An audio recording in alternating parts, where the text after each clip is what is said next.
السلام عليكم ورحمة الله وبركاته. دعوتك كبجمتك كنا.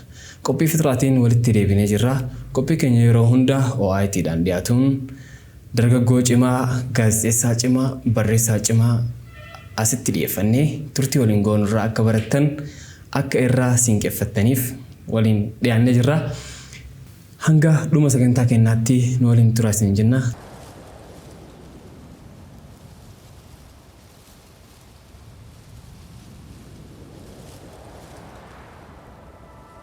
توفيق. السلام عليكم ورحمة الله وبركاته. وعليكم السلام ورحمة الله وبركاته. الرجاء أتيس نمو قدّات سينا نمو قدّا قد جلسوا قرني ولد دفني. أكن نمني مرت نمني هندي عادته نما انتهان مفتي قمة جزء لكنا عبارة كيست برتوني علمي هندي نبيكن أكسمس هايو عمري ديرا كان هايو سينا نسا أمو جال ديرا هايو قدّا فانتي ساني ديبان ساني حواسا كينيا بلدا بدا gammoojjii jiru bahaadhii biyya keenya jiru hunda dhaqqabe hayyoo akkasiirraa seenaa barreessitee jirta. Hayyoon kun ammoo namoonni baay'een jecha isaa waa'ee albuuda gaazii jedhama. Boba'aa jedhama. Boba'aa nama baasuutu jira garuu ni baha nama baasu gaazii ni qabdi garuu gaafa baatu ammoo abbaattiin baatu qabdi jedhanii akkasumas laga abbaay kanarraa rabbiin ummata kiyya fayyadamuun agarsiisu yookiin ilmaan kiyya akka fayyadamtu na godhi eebba jedhuun beekamanii dhaadannoo laga injifannoo laga abbaayin ol qabsiisanii waa isaanii kaasuun dirqama ta'a jechuudha. سينا مفتي قمة يروديوتي برستي ترتي دران درسمي حواس أول بريتي تديفين. السلام عليكم ورحمة الله وبركاته. حواسني كنيا بلان بكجر تنتي نجافي رحمن ربي سنين برادك أمني سنين جدا. كناول. إني جدام تا مالي. أني مكانكو توفيق تمام عمر إن جدامه. غرج ماتي ميو ديفيس ني توفيق أبا مچ أبا فوق أبا واري. Jadi tufa. Kan dalat godina Jimma ana gommati. Gommani shanangi bekesa shetoko. Shenis undefama motumota shanangi bekesa se lamma farati undofteda. Limu gomma jadi limu gomma Jimma gera. Jadi kan ini tufu. Isang kisah tokko motumman gomma. Hundefaman lama farati argamti. Achievate chuda achieve. Aye, baik kalau tu masih tinu kau jarga mungkin tifile baik kamu cukup na. Yuro darbemu ebiktawa ke agarotis jemmatis godami baik timil kami jedami kaya adamu baik milka zure sena nam gudda sena hayu gudda hojjete waa'ee isaanii akka barreessituuf maaltu si kakaase? Akka seenaa muftii gommaa barreessuuf wanni na kakaase tokko ijoollummaadhuma keenyarraa bakka tokkotti walitti qabamee uummanni osoo waa'ee muftii gommaa hin kaasin achi hin qabu.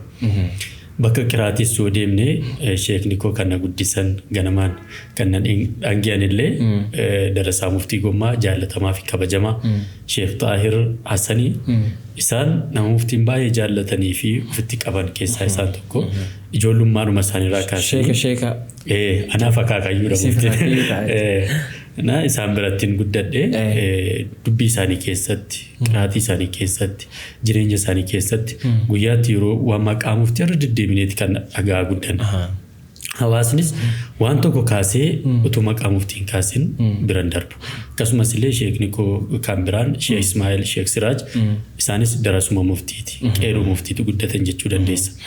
Kanaaf waa'ee muftii barreessuun dirqama natti ta'e jechuun kan inni yaadeef kan na onnachiise tokko isa kana.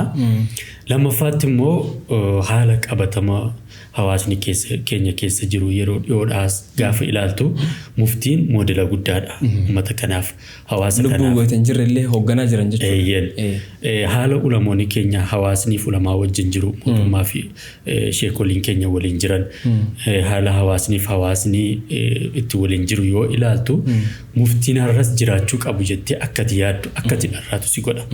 keessattuu yoo ilaaltetti ta'e amma social media yeroo ammaa kanatti dargaggoo fudhatee jira hawaasa bal'aa yeroo fudhatee jirutti hawaasni ati lafarratti beektuu fi hawaasi miidiyaarraa godinirraa fagaatee amallisaa jiruuf jireenya isaa ani amma fakkeenyaaf muftiin kan isaan dhalatan Hararitti Harar Bahaa Kaaraamilleetti dhalatan kan isaan jiraatanii kan isaan itti barsiisaa kan isaan itti jiraatanii kan ittiin beekaman immoo Gommaa Jimmaadha jechuudha godina Jimmaa keessa Aanaa Gommaa bakka Bottoo jedhamtudha.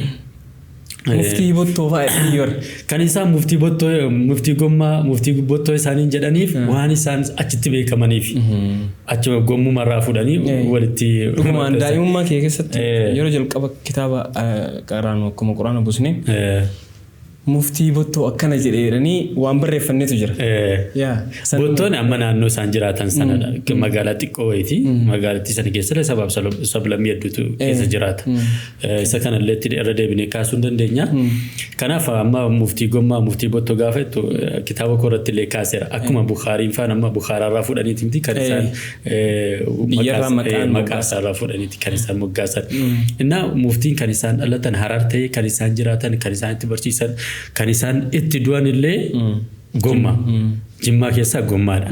Kana gaafa ilaaltu yeroo amma sooshaal miidiyaarraa dhuftu immoo uummanni Jimmaaf uummanni Harar uummanni Baaleef uummanni Jimmaa uummanni Arsiif godinoonni Oromiyaa kun akka waan waliin beekne akka waan walitti dhufeenya hin qabne akka waan diina waliif ta'etti yeroo ilaaltu si dhukkubsa akka malee. Kanaaf wanni kun wanna akkana immoo kan yaaluu danda'u wanta kaleessa hawaasni keenya keessa darbee seenaa waliin qabnu kanatu walitti hidhaa walitti guduunfaa kanatu deebisee walitti fayyisa yaada jedhuun kanumarraa ka'eetiin barreesse gaafa barreessuuf ka'ulee namoonni tokko hin danda'amaaree jechaati kan isaan turan maaliif seenaan guddaan akkanaa kun yeroo guddaa barbaada dadhabbii taabii si barbaada kanaaf garuu inshaallah milkaa jedhedhumanii galee har'a kun alhamdulillah hamma ta'e bu'uura kaa'eera namni kana booda waa'ee muftii baruu barbaadu qorachuu barbaadu kanarra dhaabbatee kana caalaa bal'isee seenaa muftiin tuqamne xiqqooma bu'uuruma kaa'uuf malee hin tuqamne kanaammoo namoonni seenaa qorachuu barbaadan gara fuulduraatti isaaniif bu'uura guddaa ta'a jedhee yaada inshaa Allah. Dhugumatti bu'uura guddaa ta'uu danda'a. Namni karaa kana malee karaan baasuu dhabuu fa'aa danda'a. Nama seenaa uummata gurguddaa seenaa ulamaa galmeessanii kaa'uun dhugumatti dhalootaaf yaadu jedhee yaada. Atammoo ba'aa baay'ee sirri ture hojii Hamilton miidiyaa uummanni kun qabu miidiyaa Hamilton TV yeroo dheeraadhaaf siiniyarii taatechi keessatti yeroo dheeraa hojjetaa turte sun ammoo ifaajee qaba baddaa deemte gammoojjii deemta baadiyaa magaalaa deemta kana waliin barreessuun hin cimne eessatti. Dhugaa dubbachuu fi baay'ee ulfaata. Tokkommoo hunduum akkuma seenaan kun barraa'ee milkaa'uu gahee guddaa kan taphate hojii akkasii keessa turuu keeti. Akkuma ati beektu gasittiin waa'ee hojii miidiyaa hin baataa hin buutaa nama baay'ee argitaa yaada baay'ee dhageessaa gaaffii baay'eetu sitti kaa'aa bakka deemtetti maaf waan akkanaan hojjettu maaf waan akkanaan waraabdan maaf waan akkanaa miidiyaa keessatti irratti hin dhiyeessitan yaan uummanni yaada baay'eedha kan inni kaasu. Akkuma ati beektu immoo biyyi keenya rakkoo seenaan qabdu. Rakkoo baasanii mul'isuuti malee qabeenyas qabna seenaas qabna namoota gurguddoo baay'ee qabna amma seenaan muftii barreessine malee nama seenaan isaanii utoo dubbatame hin quufamne sheekota gumaa jennaan jiru seenaan isaanii gaafanii hayyootarraa dhaga'u baay'ee garaas nyaata seenaan isaanii keessaa tokko siifaa kaasu guyyaa tokko osoo qiraatiidhaa galanii akkuma ati beektu dur yeroo baadiyyaatti qaraatu ganaman baata gargara galta wanti laaqana jedhamu jiru ganama yoo argatte ciree nyaatta yoo dhabde sa'aatii kee qusachuuf jetta deemta misaan wanti laaqana jedhamu jiru gargara galta isaan amma ganama ba'anii galgala mana galu iddoo isaanitti qaraanii fi manni isaanii walirraa fagoodha yeroo kana osoo karaarra deemanuu naannoo keessanitti waan jedhamuun beeku gubaalessaa jechuun amma lafti boqqolloo lafti garbuu lafti mishingaa kun gaafarraa galee intini isaa mukti isaa jiramti baay'ee isaa mukti isaa kun walitti qabamee gubama walitti qabamee naa gubamu as iddoo akkana goote akkana iddoo adda addaatti walitti fiddee walitti siksitee lafti qonnaa sun akkana duwwaa ta'u jechuudha kan itti aanuuf qopheessuuf.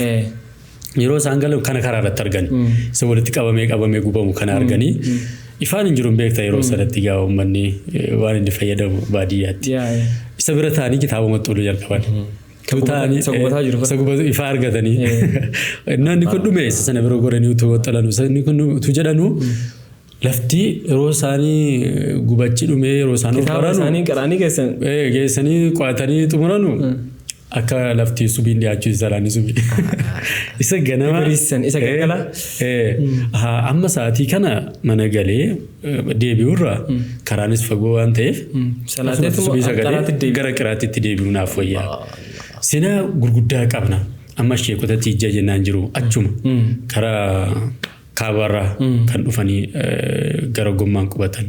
Sheekota quraaree jennaan jiru. Namoonni gurguddaa jira. Seenaa gurguddaatu jira. Seenaa akkasii qabna. Kanaaf gaafa miidiyaarra immoo deemtu namoonni seenaa akkanaa hojjedhaa bakka akkanaa dhaqaa siin jedhee kallattii sii kaa'a. Garuu humnii fi dandeettiin hubannoon uummanni keenya immoo kanarrattis deeggaruu kanarrattis gargaaru baay'ee gadi bu'aadhas. Akkuma jettee seenaa amma kitaaba miidiyaarra gaafa jirtu kan dubbisuun dirqama. Waan uummataaf dhiyeessitu waan uummataaf dabarsitu irratti dubbistaan qo'attaa miti. Seenaa Umar ibn Abdul Aziz baay'een dubbise. Kana duraan saabota keessa namni baay'ee ajaa'ibsiifadhu kaan jaallachuudhuma wajjiniin Umar ibn Khattaab. Jechuun nama keessa nama jaallatu qabdaa miti. Amma fakkeenya seenaa Abubakar gaafa dubbistu namni akkanaa jiraa jetta. Gaafa Umaratti darbitu ammoo namni akkanaa jiraa jetta. Jedhaa gaafa dhuftu kan Umar ibn Abdul Aziz yeroo isaa gabaabbachuu wajjin dinqisiifatu. Agartuyyuu innoo guddaa ta'e guddaa biraa itti dinqisiifatu. Baay'ee. Na Umar ibn Abdul Aziz gaafa dubbisu achi immoo seenaa amma kan imaamota arfanii seenaa adda addaa gaafa dubbisu nuti ammoo seenaa hin qabnu. Seenaa ulamoota keenya barraa ta'een jiru. Ulamaan garuu jiru. Ulamaan jira. Seenaa gurguddaa qabna. Osoo dubbatamee fakkeenyaaf biyyoota adda addaa keessatti namni aadamoota gurguddootu jiru, hayyoota gurguddootu jiru. Garuu haala hamma ta'e akka jarri sadarkaa sanarra gaanuuf haalli mijataan hamma ta'e wayii jira.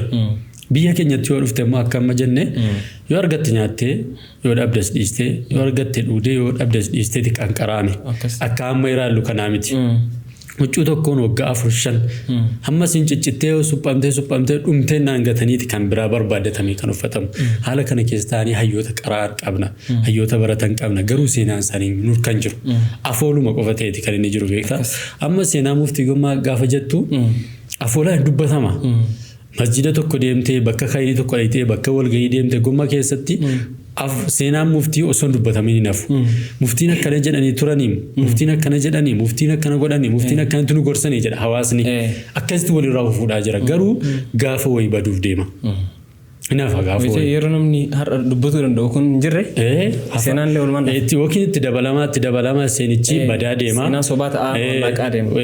Yookiin immoo seenichi gadi bu'aa dhabamaatti kan inni deemu. Kanaaf seenaan akkasitti barreeffamee taa'umsaa waan hin hafnedha. Kanaaf dadhabbiin isaa guddaadha. Bu'aa bahiinsaas illee akkasuma haa ta'utii garuu alhamdulillah bu'uura kaa'uuf danda'eera. Maashaallah.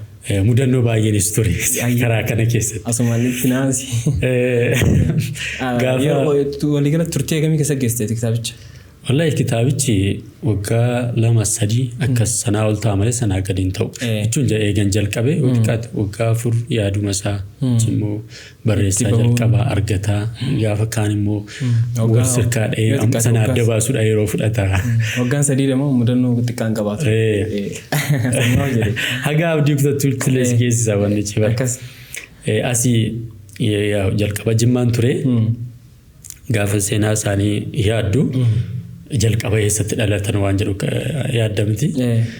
Hamma ta'e walitti qaqqabaa deemeen Harar deemuu qaba jedhee waan danda'e walitti gugguduunfadhee asii dhufee Adaamaan bule Jimmarraa ka'e.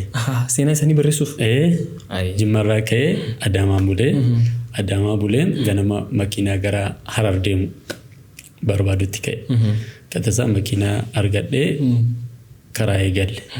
Yeroon ka'u xiqqoo narkuba ture. Jechuun amma kana miti garuu amma waan itti dhaga'amu. Waanumatti jalqabbii isaati. Jalqabbii wayiiti. Amma karaa buunee ciroo irratti makiinaan ittiin deemne nu harcaasee makiinaa biraatti nu kenne. Makiinaa biraatti hin deemne sa'aatiinis deemeera. Magaalatti maqaa ishee dagadheera. Buunee laaqanaa yaadne misaa. Erga laaqanaa yaadhee ga'ee boqonnaa wayinatti dhaga'amu garaa keessa. Maal akka ta'e garuu hin beeku. dhukkubbii akkasiis duraan isin qabu. Najal qabee beektaa. Najal qabee tuna dhukkutu jedhu jabaataa dhufe. Bakka makiinaa keessatti of hin dadhabe. Boorarra of hin dadhabee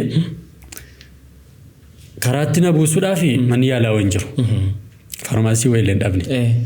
Iddoo tokkotti qofatti buunee gaafa jennu faarmaasii qofaa narsii wayii jiru. Jechuun namni si ilaalee dhibee akkanaa ta'ellee maastaagashaadhumallee si kennu jiru. Dhiisanii na dabarsan. Tu jennu deemnee kaarramillee gaafa geenyu bakka akkasuma of dadhabeeraan. Jechuun na buusanii achitti mana yaalaa namichi sullee baay'ee na rakkate dhugaa dubbachuuf. Na buusanii bakka marfee bitaadhaan na waraana mirgaannaaf waraana yoo xiqqaate marfee arjaan waa tokko yeroo tokkotti jechuudha. Garaan na ciniinaa ola deebisaa homaa jijjiiramni hin jiru. Waa jijjiiramni hin jiru baqqaan intini ofumaan dadhabe. Iyyuun dhiisuwaan namichi dhufee ammas kiniin. Si qabaa garaa. Bakka garuma keessa asiif asiin na gubaa na ciniin bakka waan akkasii ani jireenya koo keessatti wanta akkasii nama hundatti hin beeku. Waan amma wayita himtu kan namaa galuu fa'aa dhabuu danda'a dheedhi. Amma anaafuu galu. Wanni si iyyisiisu kun si iyyisiisu bira gahuu baay'ee si dhukkube. Nama biraaf miti amma anaaf iyyuu galu. Sa'aatii baay'ee rakkadhee gaafa nasii kammoo riyaakko tokko harar ture abjii mucaa Hamilton hojjetaa ture tokko ture ishee Jamaala Jibira hojjeta. Isaa wajjin waliin dubbannee bakka akkasii deemuun barbaada seenaa akkasiiti. Kanaafuu haala naa mijeessita nama tokko rakkoon qabu siifan mijeessa kottuu waliin deemna isa jedhee na waame. Sirkii isaa bilbila isaa qofan qaba. Gara Harargee keessaa jechuudha. Namni isa bira deemaa turre isa qofa. Isa qofa. Macaan achi booda bakka doktarichi dadhabee abdii kanatti bilbila. Roonni bilbilu bakka inni amma kanas seene. Boodarra bakka waan godhu hunda fixee namni na yaalaa ture. Mana yaalaa isaa kanatti waan danda'u hunda godhee bakka kana oolanii gochuu danda'u hin jiru. Sana booda bilbilee isaan sheeka tokko maqaa isaaniillee hin beeku ishee Jamaaltu ergee. Naannoo sanatti nama baay'ee nama guddaadha. Nama kabajamaadha. Ormaa ishee hiriyaa ishee Jamaala Jiiti. Namni sun achi Hararraa makiinaa dolfiinii tokko qabatanii dhufan. Isaan makiinaatti galallee hamma ta'e bakka anuma dhorkuba ture. Boodarra xiqqoo ishee karaa irratti ola deebisee sana booda xiqqoosi akka boqachuu wayina godhee sana booda deemnee Harar qaqqabnee yeroo boqadhu galgalanatti deebi'e. Galgalanatti deebi'ee hospitaala achi Harar geessan. Hospitaala deemee bakka waan mantee hin beeku. Hospitaala turree achi booda akka tasaamuu marfee tokko naa kennanii marfee sana akka amma ta'e na dhiise. Halkan sana xiqqoo boqadheen bulee guyyaa ittaanu baay'ee na dhukkube. Guyyaa ittaanu baay'ee na dhukkube halkan bakka dhaabataanuma bulan. Uummanni si waliin dhaabachuu baay'ee dhukkube. Nama dhaabataanuma bulan jechuu dandeessa. Kiniiniin naa kenname marfeen naa kenname waan takka. Guyyaa lammaffaa keessatti. Achi booda abdii makka Imraan faan Saad faan iddoo tokko ture jimatti Imraanitti bilbila bakka mucaan waan afaaru fakkaatu. Maaliifuu akkanitti deemu haala barbaanne achitti deemanii. Sana booda guyyaa sadaffaa irratti xiqqoo bakka hospitaaluma bula jechuun dandeessa. Guyyaa sattaanuma hospitaaluma bakka guyyaa lama walitti taansaa. Gaafa sana ndoo utuu na dhukkubuu bari'ee yaalaaf saampilii wayii haa ilaalamu jedhamee laaboraatoorii iddoo biraan nu ergan. Laaboraatooriin sun banuu didan. Hin turre halkan sana. Guyyaa sattaanu sa'aatii afuritti banan. Sa'aatii afuran kana baajaajii dhufaa baqqaan waan tokko na dhukkubbiin nan dhiisu. Boodarra bakka sa'aatii afur dhufamee ilaalamee maal jedhamee baqqaan indoo maal tokko faan akka shaadaa qabachuu faan gidduudhaan. Boodarra guyyaa isa sana gaa. Amma ta'e na qoricha waan marfee waan jedhanii amma ta'e natti fooyyee guyyaa sadaffaatti. Achumatti tikkeetti kunnee amma dirreedaatti makiinaadhaan deemnee qaxxita. Yaaraan si galcha. Amma jimaatti. Abdiin bakka inuma du'aa jedheeti kan inni. Sodaate. Inni jarri Imraan faan bakka mucaan baay'ee fayyuun fakkaata. Inni baay'ee sodaata. Inni kunni karaa kanatti baay'ee aarsaa kaffalamedha. Sana booda nan sodaadhe gara sana deebi'u.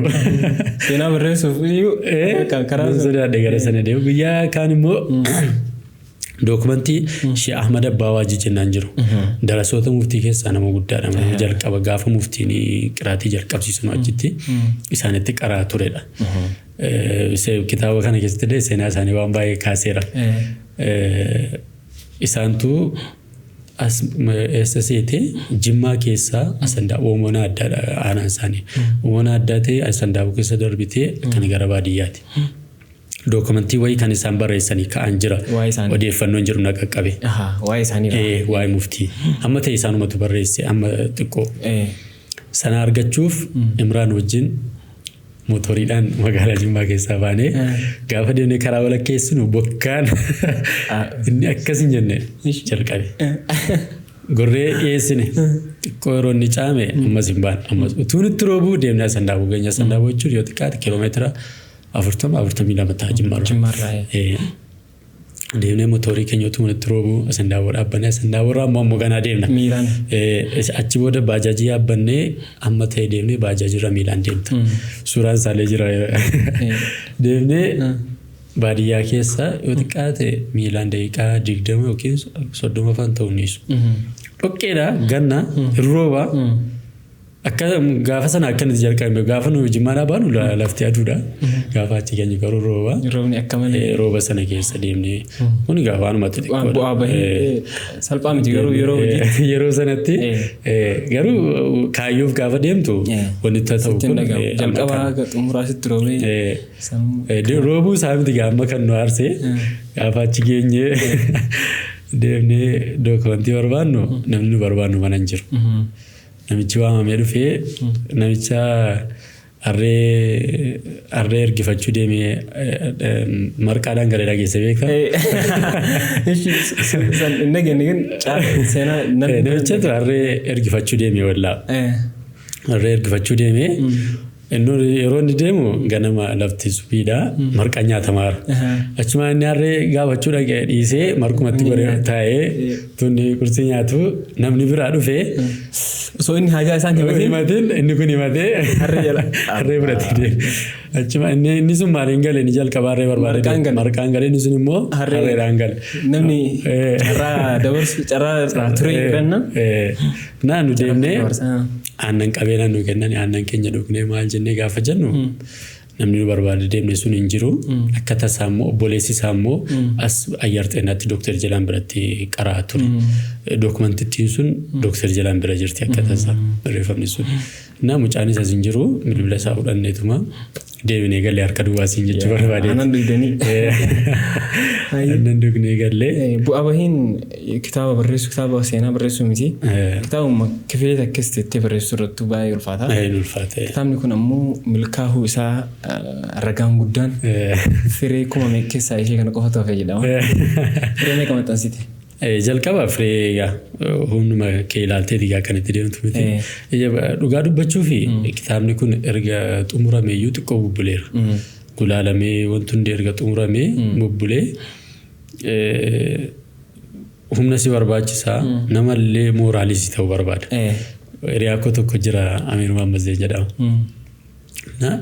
Isatu irra caalii maaliif kitaaba sana lafa keessa bira teessaa maaliif ammaa irra maxxansu bari maxxansu torbii tokko torbii lama faan bilbila jalaan kaasa. Dhimma sanaan natti bilbila si cinqa xiqqoo seenaadhaas waan ta'eef of eeggannoo si barbaada. Tarii dogoggora kitaaba jechuun immoo altu lammaffara deebitee hattamta malee lammaffaa isa jalqabaa deebitee nulfaata xiqqoo. Kanaaf seenaan of eeggannoo barbaada. Dogoggorri akka hin argamneef illee jedhee baay'ee cinqama. Dhimma kanarratti Sheemuuddiin Aallee nama jedhamu nama guddaa jira. Nama kitaaba Useyminii faan gulaalu amma Riyaadiin jiraatu. Sheeka guddaadha. Isaan muftii biratti ijoollummaa isaaniitii kaasanii qaraa turan. Isaan mariisise. Dhimma akkanaatti kitaaba akkanaa waa'ee seenaa muftiitii akkana barreesseera. Maal wayyaa jedheen ittime. Achi booda naa ergeedhanii amma ta'e ilaalanii inni akkam wayyaa maxxanfamu ennaani Toofiq naan jedhan. Ati jalqabdeetta hamma dandeessutti deemteetta garuu dhibbatti perfektii taa'attee eegineedhaan seeyyuu jalqaba irratti. Hamma itti taa'abdeetta itti dadhabdeetta waan gochuu qabdu gooteetta isa kana booda immoo maxxansa tokkoffaa irratti lammaffaa irratti sadaffaa irratti sirreessaa deemta. Namnis immoo amma argeen yaadatti sii kennaa deema akkasii sirraataa deema malee al tokko perfektii godheen maxxansa itti yaadinii maxxanfamu. Gaafa kana hamileen itti dhaga'ame jalqaba irratti firee 1,000 maxxansiisne achi 2,500 yoo xiqqaate amma gara 3,500 maxxanfame keessaa ammas immoo uummanni nama baay'eetu gaafachaa jira. Tokkoffaa ammallee Finfinnee hin qaqqabne namoonni nuti isinuyyuu ammallee hin qaqqabne amma harkaan qabne Finfinnee lammaffaa immoo uummanni Harar ilma isaaniiti sheeka keenya waliiniiti haa ta'u garuu achirraa dhalatanii gatii ta'eef isaanis qaqqabuu qaba seenaan kun uummanni baruu qaba hubachuu qaba riqicha nuuf muftiin uummata lamaan yoo walitti jira uummatuma musliimaa bahaaf lixa kaabaaf kibba jiru kana walitti dhudhaafu isaan riqicha gatii ta'aniif uummanni Oromoo hundi uummanni afaan kan dubbisuu danda'u hundi kitaabni kunis bira qaqqabuu qaba gatii ta'e kana boodas inshaallah maxxansitaanuuf qophii irra jirra inshaallah. Ayyee hoogganaan akkana hoogganaan gariin maqaa isaatu si hooggana.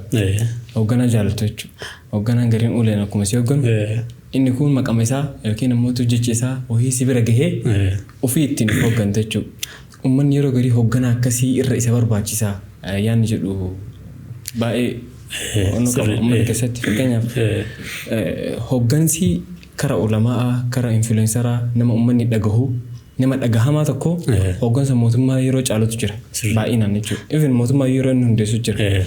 Amma simarraa dhagahee seenaa mootummoota shanan gibee hedduun isaanii karaa ulamaa akka hundeeffamanii fi garii ammoo ulamaa uummata hundeessee waan jedhu mootummaa islaamaa kan isaa akka ta'e yaada jedhu fa'aatu beekama jechuudha. Kanaaf hoogganaan akkanaa yeroo kamiyyuu uummata hin barbaachisettee yaadda muuxannoo waan kanarra barreessuu keessatti qabdurra. Dhugaa dubbachuu fi amma akkuma tammeette mootummoota shanan gibee gaafa kaastu ulamoonni moggaa tokko hin jiru. Isaan gorsaadha utubaadha. Sirni iyyuu hin jallanneef. Amma muftii gommaa yoo yaadattu muftiin alima qofa miti. Muftii qofa miti. Hayyuu saayikolojiiti. Abbaa biyyaati. Abbaa nagaati. Beekaa hayyuu nama guddaadha. Riqicha uummataaf mootummaa gidduuti. Jechi muftii jecha nama kamiitu oli. Muftiin jedhan jennaan dhumateera dubbiin. Murtii mootummaan illee fudhata? Mootummaan illee uummanni illee namni muftiin jedhan jennaan dhumateera. Bulchaa dhugaa isaanii jechuudha. Sanuu yeroo mootummaa Haayile Sillaasee keessatti yeroo mootummaa Dargii keessatti wanti beekuu qabdu. Akka amma haala mijataa kana yeroo akka amma keessa jiru. Mootummaan uummata dhaga'u kanaa miti. Maaliif jettee kana gaafachuun barbaachisaadha. Anamma jalqabarra sii kaaseera. Wanni seenaa muftii barreessuu barbaadeef tokko ulamoonni keenya akka muftii akka isaan ta'an fedha akka kootti akka nama tokkotti. Jechi isaanii jecha nama hundaati ol jecha madaalamaa abbaa nagaa abbaa biyyaa hayyuu waan hundaati muftiin. Muftii biratti kan qaraatu kitaaba qofa miti.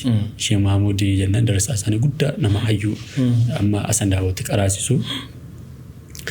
Muftii bira kitaaba qofan qaraanii naan jedhan gaafa isaan maal jennaan haalaaf amala akhlaaqa gaarii. Amma muftiin yeroo sana keessatti akka isaan itti daawaa kana waa'ee tawhiidaa itti barsiisan yoo ilaalte yeroo ammaa kana yoo argachuuf si rakkisa. Yeroo uummanni shirkii bidaa jechuun uummanni keenya diinuma jaallataa diinuma dhaaf cinqama malee adda baafatee kun bidaadha kun shirkiidha jedhee baay'inaan wanti ni beeku hin jiru yeroo sanatti garuu diinii isaan jaallataa waan hundaa ol diinii isaatiif bakka kenna malee. Muftiin yeroo sanatti dhufanii wanni akkanaa bidaadha raafagaadha kun shirkiidha hin jenne. Kana jechuun uummataa wajjiniin lola banuudha. Haala yeroo sana jiru wajjiniin hin deemu. Maal godhani beektaa? Ijoollee keessannaa ergaadhaan. Ijoollee barsiisuu jalqaban. Ijoollee isaanii qaraasuu jalqaban. Haalaaf amala gaariidhaan ofitti butuu jalqaban. akkasitti suutaan eega ijoolleen baratanii egaa ilmaan mana mara keessaa nuura mana mara qabsiisanii jedhan ifni mana hunda keessaa qabate sun walitti dhufe akka biyyaatti dukkana duraan ture sana kaase. Haalli deemsi daawaa isaanii yeroo ammaatiifuu barnoota guddaadha jedheen fudhadha. Yeroo sanatti akkuma nammasiif kaasee muftiin jechi isaanii namni fakkeenyaaf yoo wal lolee bakka adda addaa irraa isaan bira dhufa. Muftiin waan si dhufu keessaa araarsaadha. Hatta warraaf abbaa manaan yoo wal lolee muftiin araarsu. Yeroo kam jettee gaafachuu dandeessa. Yeroon qabanu. Yeroon qiraatii isaanii immoo bayna al-adhaani wal-iqaamaa gidduu adhaaniif gidduu iqaamaa illee qaraasisu. Yeroo hunda qaraasisu irraa. Yeroo hunda qaraasisu. Sa'aatii muftiin boqotanu sa'aatii kana sa'aatii isaan waa nyaatanu sa'aatii kana jettee murteessuu hin dandeessu. Sa'aatii hunda barsiisuu irratti dabarsan. Barsiisuu. Kanumaa waliin ammoo uummata araarsu. Biyya araarsu. Gaafa namni wal lolee xalayaa masmara lama barreessu. Sanarratti chaappaa isaanii godhanitti mallatteessaniitti erguu muftiitti erge kana jennaan achuma uummanni afootti jedhee ka'a. Haasaan biraan jiru lama dhumateera. Yoo isaan bira dhufees rakkoon keessan maali kana qaafootu waliidha dhumeera galaniiru. Namni yoo waa balleesse mana isaaniitti baqata. Yoo wal lole isaaniitti baqata. Mootummaallee yeroo dargii yeroo waraanni ture sana keessaa guyyaa tokko akka tasaa darasaa isaanii osoo hin beekin qabani. Qabamee dirqamumaan ergamtamti bakka leenjii. Qabanii minbarri isaanii yeroo sanatti immoo achirraa fudhamee bottoorraa fudhamee bulbuloo bakka jedhamutti iddoon leenjii iddoon namni itti filatamu gara sana geessan. Muftiin dhagaanii qiraatiin dhaabbate guyyuma sana. Darasaa koo fiddanii deebistan malee qiraatii wanti jedhamu hin jiru. Achumaan nama naannoo sana bulchaa jirutti xalayaa barreessanii darasaa akkas jedhamu iddoo akkas qabda fidaa deebisaadha. Fidaa deebisanii gargaara. Hin jiru. Kanammoo dhagahamaa jechuudha hoogganaa dhagahamaa qalbirraa uummanni hundi muftiin jedhan jennaan dhumate bara. Naannoo sana namni amantii kana hin qabne jira yeroo sanatti. Isattis dindosii dhufa amma. Sheekh Ismail Sheekh Siraaj jennaan amma jiru sheeka guddaadha darasaa muftiiti. Amma naan jedhan isa yeroo muftii lubbuudhaan jedhan dhiisinaan jedhan yeroo isaan wajjin gaaffii deebii godhee. Amma jedhan utuu kaanee muftiitu akkana jedhanii jenneedhan. Har'uma kana muftiinoo du'aniiru isaanoo lubbuudhaan hin jiran namni hin jedhu jedhan. Sami'inaa waaxaanaa. Generationiin dhaqqabeen hunda hoogganan jechuudha. Baqqalee jennaan jira bottoo amma magaalaa xiqqoo kana keessa nama musliima mitiin. Yeroo dargii keessaa namni gaa mahabara waan jedhamu jira waan baay'ee jira lafa babal'aa namni qabu yeroo itti deebisaa ture turre. Baqqaleen kun lafa bal'aa qaba ture lafa bunaa. Yeroo kana dhaqanii akka mootummaatti lafti kun irraa fuudhamu jedhamee. Isarraa fuudhuu yeroo deemanu fala dhabe. Fala dhabnaan mootummaatti dhufee ajaja gubbaatti dirqiidha. Yeroo kana muftii bira dhufe. Muftii kun waan akkanaatu na mudatee jirri sirraa fudhannu malee jedhaniiru jedhee waan rakkateetti himate. Naan achumaan gaafa sana ofiif kaanii dhaqannaan jedhee naan nutti. Isa nama kanarraa fuudhina. Nama amantii kaafiraa biraatiif jedhanii. Hin fuudhina. Isa nama kanarraa jennaan. Maannoo ajaja gaaraa nutti dhufe isaa jedhanii kadhatanii achumatti bunni isaa deebifamee fi muftii mana deebi'anii galan. Baqqalaan illee lafa isaa hambifatee akkasii. Baqqalaan akkasii lafa isaa hambifate. Baqqalaan kun ijoollee isaa usuma musliimaan ta'een muftii biratti qaroortuu dandeemanii. Ijoollee qaba. Ijoollee isaa kun dhaqanii muftii biratti quraana qaruu kitaaba qaba. Jaalalumarraa. Boodarra garuu alhamdulillah musliima ta'anii irra dhiyoodha. Illee nan beeka tokko anaaf wajjin faan sheexaar biratti wajjin qaraaneerra. Innaa yeroo dhuma akkas yeroo dargiin kufee booda immoo waraanni adda bilisummaa Oromoo naannoo sana dhufee ture. Naannoo sana yeroo dhufu akkuma ammas hin jedhe magaalaa kana keessa sablammitu jiraata. Xiqqoo sodaan itti dhaga'ame. Innaa muftiin xalayaa barreessanii waraana sanatti ummata kanatti akkam buune miidhaa tokko ummata kanarraa kan qaqqabsiisu ummata saba adda addaa abbaa fedhi haa ta'u zulmiidhaan akka namatti hin darbine kan nam tokko miidhamne qabeenyi isaa lubbuu isaa wansa akka nam tokkotti akkam bu'amne jedhanii itti ergani. Fudhate waraan muftiin gara sanatti sagaleen isaanii nama hundaa oli maaliif jettee immoo kana gaafachuun barbaachisaadha. Muftiin maaliif akka dhaga'amanii maaliif akkas namni isaan jaallate gaafa jettu tokkoffaa haalaaf amala isaaniiti. Akka isaanitti dhiyaatan akka isaanitti diinii fahaman akka isaanitti diinii fahamsiisan akka isaanitti fahaman akka isaanitti fahamsiisan waan guddaadha. An qaqqabanne namni hunduu gaafa muftii bira deemu muftiin ana qofa jaallatu jedheeti kan inni yaadu. Muftiin ana qofa jaallatu. Akka akhlaaqa rasuulaa jechuudha. Hidhannoo ulamaan yoo akkas ta'e yoo akka dhuguma rasuulatti hidhatee akka sallallahu alaihi wasallam akka sahabaa fi ulamaa'onni salafaa irraa hidhatanitti hidhatee qofa yoo akkas ta'e nama hoogganaa akka ta'uu danda'u. Hooggantaa inuma jaalatamte. Namni hunduu namni isaan bira dhufee muftiin ana qofa jaallatu jedhee deemaadhaan. Muftiin gama tokkoon immoo seera baay'isanii eeggatu. Daangaa mootummaas daangaa uummataas buna qabu muftiin. Isaan dhimma duniyaarraa dhimma hin qaban. Ilmi isaanii Mustafaan ilmi isaanii hangafaa akkanaan jedhee mana keenya keessa uffanni muftii 3 guutee hin beeku. Tokko isaan uffatanu tokko immoo miiccamee ta'a. Isaan jijjiiratan. Kanaan ala yoo uffanni mana keessa 3 guute achumaan dabarsanii kennu. Kanaan uffata lamaan ala hin qaban muftiin. Tokkon uffatu tokkon ta'an jijjiiratu. Kanaan ala hin qaban. Kanaaf buna qabu buna iddoo 2-3 qabu kanuma uummanni kenneef. Lafa nama jalqaba isaan qubsiisee abbaa qoyaas abbaa xiiqii nama jedhamu nama guddaadha. Namni kun yeroo 27 hajji godhane. Namallee zakaa asirraa fuudhanii Suudii keessa qaba nama qabaataa achitti. Abbaa qorooti biyya sanatti nama guddaadha. Isaantu lafa bal'aa kennee. Gargaarsa Arabootaaf godhanii. Arabootaaf nama gargaarsa deddeebisaa ture bara. Yeroo 27 jechuu yaadigaa. Yeroo 5 haadha warraa isaaniitti wajjin deemanii waggaa 27 jechuu. Waggaa 27 deemanii jechuudha. Deddeebi'anii. Kana jechuun yeroo kana zakaa geessuuf turan sadaqaa gara sanatti haala achi ture beektaa. Abbaan Jifaarilleen asirraa zakaa walitti qabsiisanii yeroo isaan achi biyya Suudiitti uummata gargaaraa turantu ture. Na lafa kana qabu muftiin. Bunni isaanii iddoo tokko waan biraan godhu gibira mootummaa qofa kaffala. Al tokko bunni irraa funaanama bunnis walitti qabama gibira mootummaa kaffalama sana booda sadaqa matatu funaannata. Namni isaan bira ture namni isaan kaddamaa ture Muhammad Amin akkanaan jedhetti namni jalqaba irratti gibira kaffalu muftiidha. Gibira mootummaa. Yoollee akka tasaa dursaman lammaffaa irratti muftiidha. Kanaa gad sadaffaa afuraffaan kan muftii miti.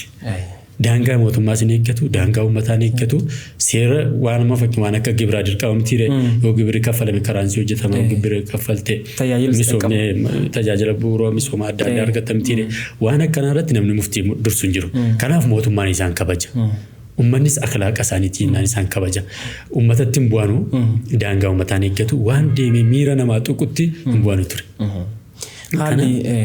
Haalaa fi amalli isaanii akkasuma arjummaan isaanii akkas arjummaan isaanii waan arjummaa isaanii irraa tokko sifaa kaasu.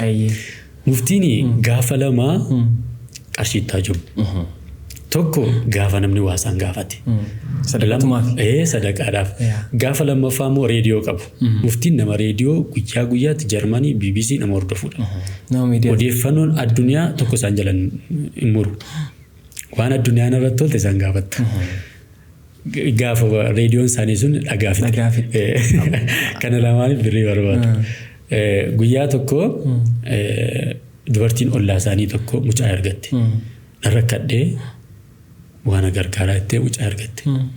Akka tasaa muftii waa Afrikaan qabanu gaafa sana. Yaaddaan yaa Rabbi takkaan illee qarshii sirraa joomeen beeku jedhan. Har'a garuu qarshii naa kenni jedhanii gaafatan. Tun isaan akkas ta'an yaaddaanu namni isaan duraan qaraasisaa turan darasoonni isaanii tokko Rabbi isaanii faadhiisu amma Rabbi rahmata isaanii fagodhu gara akhiraa deemaniiru Haji Abdussamad Haashim jedhamu. Isaanii firiyaan isaanii Saudii deemanii muftii zayyaruudhaaf dhufaaru. Maallaqa qabatanii muftiidhaan dubartii kana mucaa argattee qarshii gaafattee muftiidhaa dhabanii yaaddaanii du'aa godhanii jarri kun lamaan osoo muftiin taanii yaaddaanu achi gaafa isaan qibbeessu ol seenan muftiin baay'ee gammadan. Beekan jechuudha. Isaan ziyaaraa dhufanii uffata fidanii fi qarshii fidanii fi dhufan. Dhufanii bira ta'anii hamma isaan ta'anii waliin isaa jara kana waliin haasa'u jedha namni natti hime kun. Qalbii isaanii eessa jira mucaa sana bira. Amma deemiiti mucaa sanaan akka hin deemne jedhanii isatti mane. Ni deemii mucaa sanaan akka hin deemne jedheen. Maraa baay'ee mucaanis taa'ee eegee hamma jarri deemanutti muftiin cinqamani. Birrii kennuuf. Jarri sun birriidha suudiidhaa dhufanii biyya alaatti dhufanii yaa qarshuma. Isaanuma afatti kennuun ulfaataan. Qarshii sana fidanii muftiitti kennani. Akkuma sanaa muftiin qabatanii ta'ani. Jara sana jiru dabarsanii mucaa kanaa kennuufi ulfaata kennaa amma isaanii kennama dabarsanii kennan ta'aniif amma jarri deemanutti eeganii akka jarri deemanii mucaa sana waamanii ilaa kun jedhanii gaggeessan. Waan akka hidhame akkasuma. Waan hidhamee meeqaa ta'u akka isaan barreessan. Akkuma isaanitti kenname itti kennanii ilaa garuu immoo jedhanii rakkina kana keessaa immoo baata jedhiitti naa himena. Dubartii kana dhumarratti dubartiin sunillee rakkina sana keessaa baatee waa argattee xiqqoo boodarra akkasiin waa argattee illee natti hime namni kun. Akka duroomte. Akka duroomte. Na muftiin ati dhuftee waa gaafatteennaan wanti qalbii isaan cabsu wanti qalbii muftii cabsu irra guddaan waa gaafatamanii kennuu dhabu. Waan kennan dhabuun kun baay'ee qalbii isaan cabsa. Waa jiraannaan namni dhufee gaafannaan darasootuma taa'u kanatu waa walitti buusa. Buusaa amma argame kuchuma walitti qabamatti kennamee gaggeeffama. Malee namni hongeeffamuun kadhatee dhabuun gaafatee dhabuun jiru galleessa. Yoo akka tasaallee waa dhaban jedhe namni isaan kaddamaa ture Muhammadiin kuni haadha warraa isaatti erganii waan mana keessa jiru ergennaan isin erginaan kennama malee abadan namni dhufee muftii bira waa gaafatee harka duwwaan deebifama. Ajaba. Baay'ee nama ajaa'iba. Dhugumaan seenaan ulamaa'ota keenya biyya keenyaa hedduun baay'ee waan barreeffamu waan irraa baratamu waan himamu baay'ee qaba. Seenaa muftii Gommaa immoo muftii Bottoo seenaa dhugumaan ulamaa'onni biyya keenyaa hedduun isaanii Kabaalee keessa Arsii keessa Harargee keessa iddoo adda irraa jiran hundi isaanii warra qaamaan irraa hin qara'in illee faantii qaraatii isaanii isaan bira gahee isaan ammoo aartii keessatti illee aartii jajjabeessuu keessatti illee nashiidaa karaa tawhiida ittiin barsiisan godhatanii giddu galeessa godhatanii sanuu bid'aa fi shirkii mormuu waliin kana qabaachuu isaaniitu himama. Kanneen irratti maaltu jira? Akkuma ati jette muftiin bid'aa baay'ee mormuu shirkiis mormuu garuu suutaani kan isaan uummata keessaa baasan. Sheekh Ismaa'eel Sheekh Siraaj jalqabaan si kaase suni gaafa moolidii biyya keenyatti hafunaan jedhan muftiin akka tasaa ta'e caamsaa wayii ture roobni ture uummanni rakkataa ture. Sii kana argatanii akka sababaatti dhaqiitii uummata sanaan bara kana roobni hin jiru uummannis waa Afrikaa hin qabu bara dhufu baasna moolida adanan dhiisaa irra darbaa. Suutaan dippiloomaasii. Achi booda gaafa sana nafee sana booda takka moolidi lafa sanatti kenname. Haga muftiin irra deebi'aa irratti irra deebi'aa. Akka tasaa ta'e immoo qe'ee isaanii keessatti hin kennama ture moolidi. Gaafa qe'ee isaanii keessatti moolida fuudhan darasaa isaanii keessaa namni guddaan Sheek Muhammad Amin Tamaa dubartii tokkotu muftii bira dhufte bu'aa dhufte. Maal taatee jennaan uummanni naannoo keenya akka laga waan jedhamu jiramti. Laga keenyatu yoo birrii moolidaa kennite malee laga kana keessaa si baafna naan jedhanii jennaan. Edaa uummata miskiina boosisanii haadha hiyyeessaarraa birrii walitti qabanii waan isheen hin qabne harkaa fuudhaniiti kan isaan moolida baasna jedhanii moolida baasan jedhanii harraa kaastanii mee mooraa koo kana keessatti moolidaa kennamu jedhanii achumaan dhowwanii achumatti dhaaban. Isaanii yeroo eeggatanii malee uummata dhiiban jechuudha uummata hin dirqanii. Dhiiban. Shirkiirraa immoo mucaa tokkotu ture. Mucaan kun waan mormatti kaatamu kana Tamaa'imaa waan jedhamu kana waan akka qalaa biyya keessanii dhufe bareeda. Gara dirree Sheek Huseen sana gaafa deeman intini wanti fidatanii dhufanu jira. Keessatti hidhamee mormatti hidhatama. Mormatti hidhatama. Garuu kanuma hidhatee muftii biratti qaraa. Hin qaraasisu. Darasaa ta'ee dhufee. Darasaa muftiiti. Garuu wanti hunduu jira. Akka iji namaa budaan. Ija namaati waan baay'eedhaaf kaatu. Gaafa kaan arganii maa inni mormatti kaatte kun jedhaniin. Kun achi naa fidamee sababa akkanaatii dhukkuba akkanaa maashaallah bareedaa. Namni garuu waan jaallatu eessa kaa'ataa jedhanii.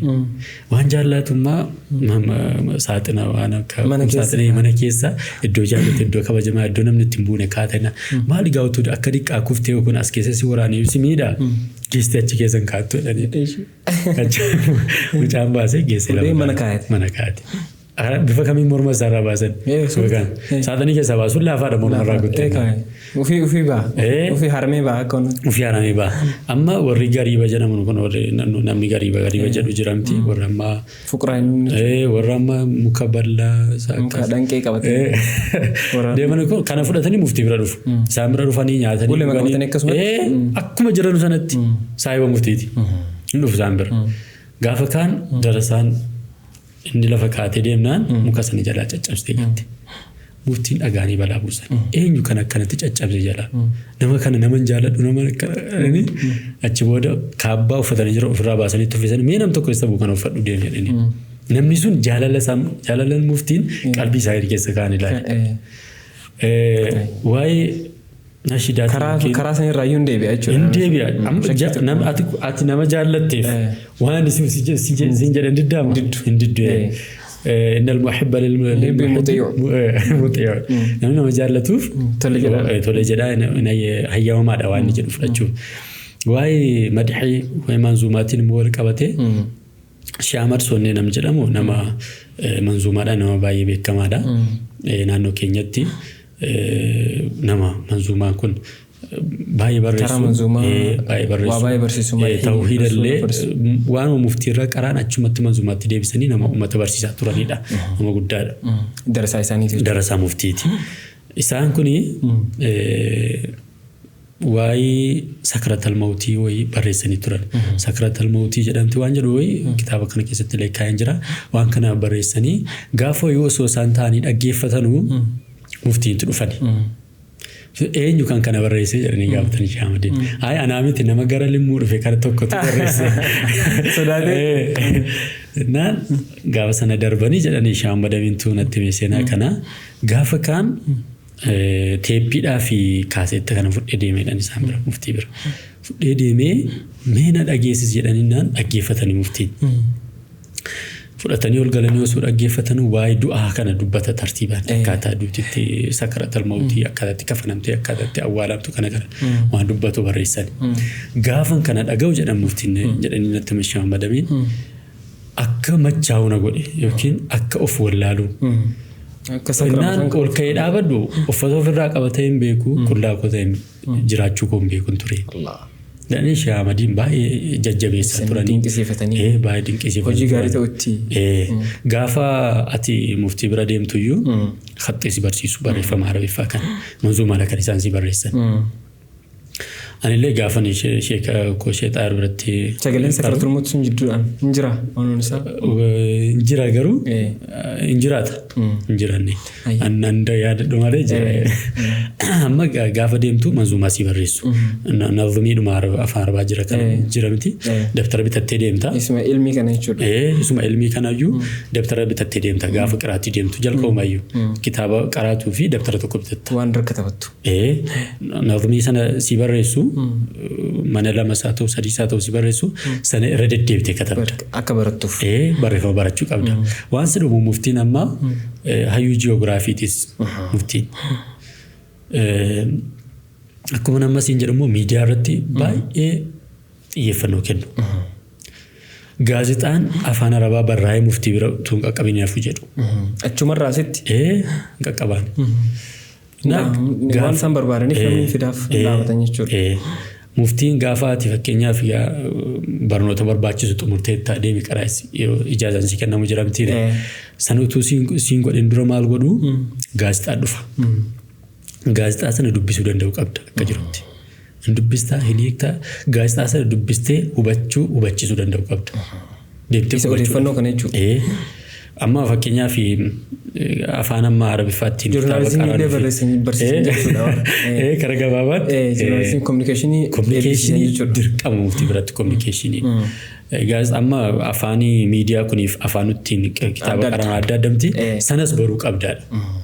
Afaan miidiyaa, afaan uummataa, afaan gabaa kanas baruu qabda. Namni isaan bira daqiiqaa ilmiin leenji'a akhlaaqan leenji'a hoggansa leenji'a miidiyaan leenji'a bara hunda fudhattee baata kun hundi muftii biraa argatta kanaaf muftiin kallattii hundaan ilaaluu dandeessa siyaasa illee fudhachuu dandeessa siyaasa mootummaa wajjin akkamitti deemuu qabda walitti dhufeenya ati mootummaa wajjin qabdu siyaasa mootummaa wajjin qabdu jireenya hawaasummaa gibira kafaluun gibira xiyyeeffatuun mootummaa waliin qunnamtii qabaachuun baay'ee barbaachisaadha gaaf tokko afaan gaazexaan afaan Amaariffaa dhufeedhaan iddoo qiraatiitti muftiin afaan Amaariffaa hin baranne isaan akkuma Hararii kaaniin muftii Ajidaa wal bira daawwatti qaraanii achiin baaniiti kan isaan Sudaan galan yerootti gara giddu gala biyyaa fi gara kaabaa kana dhufan hin arganne isaan. Kanaaf Amaariffaa wajjin baay'ee waliin beekan dhufanii arganii dubbisuu dadhabanii namni kallattuma waa hin beekne jaahilaadha. Ani amma fakkeenyaaf kallattii kana yoo an jaahila. Waa tokko. Hajjechuu kun keessaanii jechuudha. Namni garatti hin beekne waan sana nu banne. Gara waan beekneen jaahila. Haga fedhe alimaa ta'u. Gara isaa dukkanaan jira. Gara sanaan amma fakki gara afaan Amaariffaa kanaan an jaahila. Jedhani gaazexaa afaan Amaariffaa ilaalanii. Muftiin gara tokkoon immoo barnoota irratti baay'ee jajjabeessu. Idilee irratti. Baay'ee jabeessu. Kan si dhufummaa amma seenaa isaanii gaafa ilaaltu seenaa ergama Rabbiitii sallallahu alaihi wasallam baay'ee walitti fakkaata. Akkas ani dhugumaan haga amma sirraa dhaggeeffadhe akka yeroo baay'ee waan isaanii walitti fidaa dhaggeeffataa ture. Ergama Rabbii amma sallallahu alaihi wasallam sahaabota isaanii hunda kallattiidhuma tokkorraa qabanii hin deemne beeku. Jechuun akka dandeettii ogummaa adda addaatiin bobbaasan. Ogummaa keetiin kan isaan si ramadan. Isa kaan ambaasaddara godhan. Isa kaan xalayaa itti kennan. Inni kan sheeriidhaan kallattii hoggansaan. Isa kaan deemee lugaa warra abariyaa baradhu. Warra Yahudaa waan kallattii adda addaatti qoqqoodaa turan miti. Muftiin isa akkas amma ilmaan isaanii keessaa namni aalimni jabaan nama tokko. Ilmaan isaanii keessaa. Ilmaan isaanii jira namni aalima. Amma Riyaad jira Abdusalaam jedhama. Nama aalima jabaadha. Nama isaan xiyyeeffannoo guddaadhaan qaraasisaa inni kun bakka kobwa jedhanii irratti xiyyeeffatanii irratti hojjechaa turanidha. Ilmaan isaanii isaan kan daldalaadha. Irra caalii isaanii daldaltoota bunaati amma. Isaanumatu kallattii kaayef jechuudha. Dureessa amma ilmaan isaanii irra hedduun isaanii. Yeroo sanatti amma mucaan isaanii inni hangafaa inni Mustafaa jedhamu kuni akka inni baratu akka inni hojjetu jajjabeessaa turan. Hojii hojjedhu. Barumsa baradhu. Galgalammoon qaraasisu. Gara kanaanis akka inni hin qaraasi galgala isaatii qabanii fi ilmaan isaanii hunda hin qaraasisu barnoota idilee irratti hin jajjabeessu hojii irratti jajjabeessu. Isa ilma isaanii isaa Abdusalaam kan immoo qobaatti itti dhimma qiraatii irratti jajjabeessu. Adda kennan. Jajjabeessu. Ajaa'iba. Kana gaafa ilaaltu si dhiba. Yeroo durii yeroo mootummaa darginatti fakkaata yeroo majliisni erga hundaa'e booda. Aalimoota dabarsanii gara hajjii erguun hin jiranatti fakkaata. Dhiyoodhuma garuu inni garuma isaan Hajji Shaafii Yaasiin jennaan Rabbi rahmata isaanii fagoodhu aalima guddaadha. Nama muftiin illee yeroo isaan biratti qara'uu deemanuuf mana isaanii mana qariyaa isaanii ofitti aansaniiti kan isaan kaa'an. Nama isaan baay'ee jaallatan ofitti aansanudha. Isaanis muftii irra qaraani? Muftii irratti qaraani. Darasaa muftii guddaadha. Nama akhlaaqni isaanii nama hin quuqne nama guddaadha. Hunda keenyaaf abbaadha isaan. Akkas. Beekamaadha. Dhiyoodhuma kan gara akhiraa deemanii isaantu yeroo tokko akka isaan hajjii dhaqanuufan haala mijeesseedhaan. Haala mijeesseen kallattiin isaanitti dubbachuu sodaadheen ilma isaaniitti Mustafaatti jedhan bilbileen carraa akkasii jira hajjii dhaquuf akka isaan deemanuuf mijeesseera mi'a dubbachiisii ittiin jedheedhaan. Yeroo kana Mustafaan dhaqeen Hajji Shaafiin akkana jedhaa jiranii akkam wayyaan jedheedhaan. Hin ta'uudhaan. Didan. Buna kee kana sirriitti hojjedhu. Bunni kee gahinaa wajjin deemnaadhaan. Allah. Karaa namaa hirkattummaa karaa ispoonsaraa kan didan. Kana dura dhaqeeraadhaan yeroo Gibxii jiran deemaniiru yeroo tokko deemaniiru. Kana dura dhaqeera amma immoo qabeenya keetiin buna kanatti bareechuu hojjedhu qarshii asirraa argamuun wajjin deemne. Waliin deemaniiru? Waliin deemne. Sana booda qiraatii irratti kan isaan xiyyeeffataa turan. Baay'ee isuma akkana sa'aatiidhuma 24 jechuu dandeessa egaa. Fakkeenyaaf darasoonni ni kan 11tti faan galumti irra baay'een isaanii 11 booda warra qara'u jira. kudha tokko amma magariibni sagadamee hanga ishaatti nama qara'u jira. Warra boqota malee isaan boqotan. Isaan boqotan. Sana booda nama qara'utu jira. Achi booda sagantaan qabamee reediyoo isaanii jira.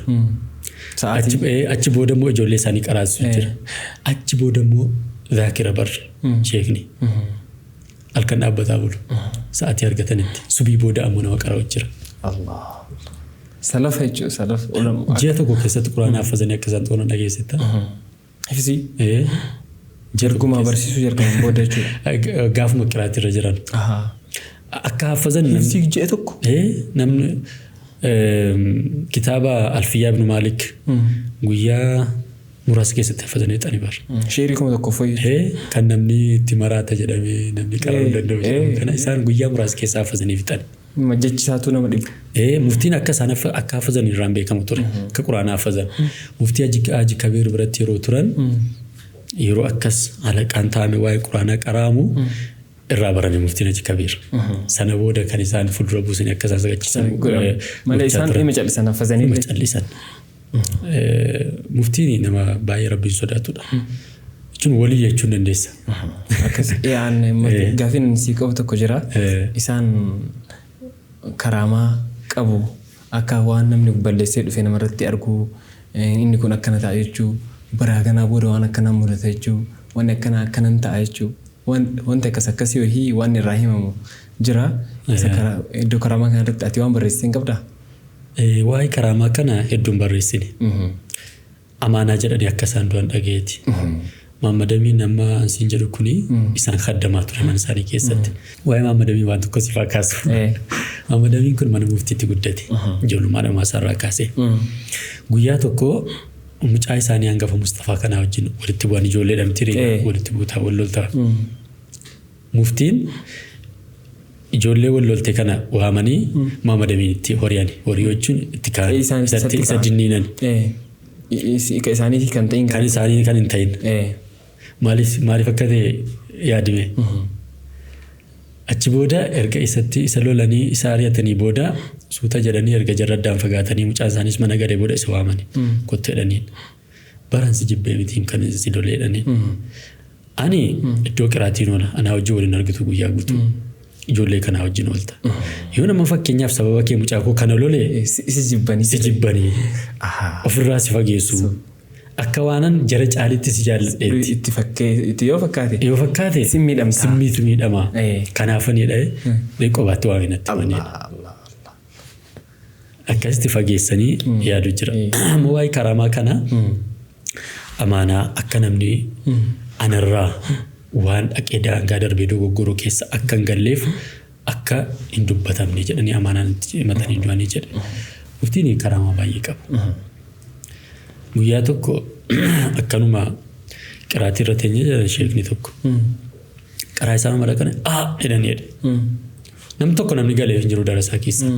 Akka dhukkubbii wayiitti dhaga'amu jiranti. Nam tokko namni bare hin jiru. Booda daqiiqaa muraasa booda gaafa dhufanu nama mana isaanii taa'anii isaan kaddamanu tokko muftii irratti jigee miidhaman. Allah. Sa'aatii muftiin itti dhaga'amu sana. Achi iyyan san. Achi akkana godhatan san. Achi namni balaan irra gahe. Gaafoo immoo akkas namni lama wayii muftiin amma gommatti. Uummanni irra hedduunsaa qeeqee isaa keessa maal qaba beektaa caatii muftii jennaan qofaatti dhaabbata jimaa. Bunni qofaatti jira kan muftiiti jedhama. Muftiin uffatiin funaanaa tanuu bari yookiin muftiidhaan dhaqu darasoota ittiin kaddamamaa waan dhimma muftiitti ilaallatu tokko tokko ittiin ajabaafama. Caatii immoo fudhattee isaan bira deemtaa du'aa gochisiista. Muftiin caatii jimaa hin fayyadamu. Maaliif akka ta'e garuu himaniiru. Ofii namaan immoo akka hin fayyadamne dhowwurku. Asmii qabu. Dhibee asmii gatii qabaniif caatii gaafa fudhatanii ho'ina kennaaf.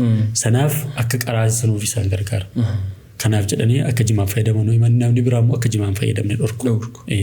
Isin miidhaa irraa fagaadhaa jedhanii uummata dhorku. Kanaaf namni hunduu namni gomma qeeqee isaa keessa caatii muftii jennaan qaba. Kan isaanii fida. Maqaa isaaniitiin darasuudha ittiin kaddamaa gaafa isaan zayyaruu dhaqu waan ta'e ittiin qabatee bira dhaqa. Amma muftii bira deemuuf jedhanii nama lama ta'anii caatii fudhatanii ba'anii. Caatii fudhatanii tokko osoo abbaan hayyamsiisin caatii abbaa cabse. deemanii waddaatanii maal jedhanii gaafa muftii bira deemanu akkanumatti ilaalanii isa utuu ayyamaa abbaatiin ala cabe sana achi ka'an. Utuma akkas taanu namni abbaan caatii sanaa dhufe. Ala achuma caatii kee bira taa'e.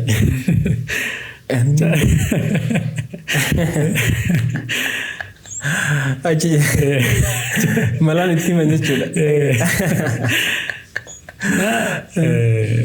Saayikoos baay'ee danda'u. Baay'ee danda'u saayikoo. Muftiin karaamaan baay'eetu jira. Irra hedduun saagaa akka hin himamne godhame. Akka isaanii namni dogoggora beektaa gaafa daangaadhaa darbaa gulubiin immoo xiqqoo ishee dingeessee dogoggora biraa nama keessa nama dhuguu dandeenya yeroo garii. Waan baay'eetu dubbatama gaa amma irra hedduu isaa deemte ragaatti barbaadde nama gaafasachi ture nama dhaga'e nama arge barbaada malee waan baay'eetu jira kan inni beekaa irraa gabaabbadhe kallattiidhaan dhayitee nama gaafa sanaachi ture argachuu qabda wanni sun dhugaa miti itti adda baasuun dirqama seenaadha hin ta'a waan boritti gaafatamnu gatii ta'eef irra hedduu isaa kana iyyuu hin barreessine amma waa'ee laga Abbaay yookaas iyyuu laga Abbaay isaan gaafa akkuma ammasiin jedhee kan isaan baratan kan isaan amma sadarkaa muftummaatti illee fudhatan yuunivarsiitii guddicha Al-Azhar Kaayirootti. Gaafa achi jiran sana gara magaalaa Aleksaandariyaa deemanii bishaan kana argan. Akkuma beektu haga dhiyeenya kanaatti lagni Abbaay biyya keenyarraa burqeetuma biyya biraatti kan inni fayyadaa ture. Niil jedhamee achitti. Niil jedhamee. Maqaan mataa fudhatee bade raayyaan. Maqaan mataa fudhatee bade raayyaan. Akkas lagni kun gaanuma keessaa burqeetuma deemaa ture. Isaan garuu gaafasumatti dhagaamaa ture. Achirra dhaabbatanii yaa rabbeedhan. Bishaan kana laga kana utuu an jiruu itti fayyadamtee biyyi kun agarsiisi. Yoo kun illee ta'uu baate carraa lamaffaa ilmaan koo itti fayyadamanii ilmaan kootiin lagni kun hidhamee biyya koo akka fayyadu yaa rabbi naa godhanii du'aa kadhatan. Achirra dhaabbatanii dhimmi biyyaa isaa yaachisa dhimmi uummataa isaa yaachisa. Ammas waan fuulduraatti ta'u hedduu isaanii rabbiin itti agarsiise. Amma waa'ee boba'aa biyya keenyaa kanallee Itoophiyaan boba'aa ni qabdi. Garuu gaafa baatu amma abbaattiin baatu qabdi. Jedhanii kan isaan dubbatanis jira. Kana jechuun dhimmi biyyaas dhimmi wanti hunduyyuu isaa yaachisa isaan ilaallata. Gaafa jalqaba Ijiptirraa gara biyyaatti deebi'an isaan miilaan dhufanii bara. Sudaanirraa ka'anii miilaan haga Jimmaatti miilaan dhufan. Sababni kunis sababa lamatu jira. Tokko yeroo sana keessatti gaazexaan Itoophiyaa laalchisee maxxanfamu afaan Arabaatiin warra Lubnaaniiti kan maxxansu jedhan. Warra Lubnaanii kun warra Musliman ta'ani warra Nasaaraati. Warra Nasaaraa kun gaafa maxxansanu Itoophiyaa keessa Musliimni xiqqoon akka jirtu qofa godhanii maxxansu. Jarri kiristaanaan ta'aniif akkas godhanii maxxansu mootummaa yeroo sana ture sigaa mootummaa Haayile Sillaaseeti Musliimni xiqqootu jirti isiyyuu dhiyootti malleessee yeroo dhaaddate illee jiramtiire. Kanaan wal qabatee dhimma kana dhagaa turan muslim gara bahaa yoo ilaalte biyyi kun muslima kan isaan keessa turan. Manni isaan beekan uummata muslimaati. Garuu wanti isaan seenaa isaan dubbisan seenaa isaan dhagaahanu akka kaafiraati. Kanarraa faallaa. Akka waan biyyi kaafirummaa taate. Biyya kana keessa Itoophiyaa biyya jedhamu keessa muslimni akka hin jirreeti. Sanuu parsantaa xiqqoo sanuu yeroo dhiyootti kan baddu dhagaa. Akkas xiqqeessanii himan. Gaazexaa kana argan. Gaafa kaan ammoo akka sababa lammaffaatti osoo barattoota biyyoota adda addaa waliin dhufan kana ta'anii waa'ee biyyaa waliin haasa'anii hunduu waa'ee biyya isaa kana bareecha ibsaa waan beeku. Kana qofa osoo hin taane amma yuunivarsiitiin akka addunyaatti mitiire biyyootuma adda addaa biyyoota Afrikaa faranjii biyyoota addunyaa biyya Arabaa biyya faranjiidhaa dhufan mitiire warri kun biyya isaanii kana bal'isanii himuu waan baay'ee dubbatu. Waan biyya isaanii bakka hin hawwisiisa. Muftiin garuu gaafa dubbatan waa'ee gara bahaa fi achiin akkas bahanii nama biyyaa bahan isaa mitiire. Kanaaf amma kana beekan gara kibba lixaa kibba waan kana beekan kana baruu qabaa biyyi koo dhuguma akkuma jedhamu kanamu soba waan jedhu adda baafachuu miilaan keessa bahanii as dhufan. Muftiin dhimmi biyya isaanii baay'ee isaa yaachisa. Muftiin ammoo gama kaaniin maannoo Baytal Maqdisiin deemaniiru. Aqsaa. maaliif deeman beektaa biyyoon biyya sanaa biyyoodhuma biyya keenyaa fakkaatamu biyyuma addaati ofi. Warqiirraa biyya warqiitii moo biyya rabbiin akkana faarsee rabbiin akkana guddisee. Akkana guddisee mujaahidoon akkas cimanii keessaa ba'an kun wanni ati yaadne haga ammaatti mul'atu kun biyyuma biyya keenyaa fakkaatu biyya biraati jedhanii biyyee sana hammaaranii harka isaanii irratti akkasitti ilaalan. Allah.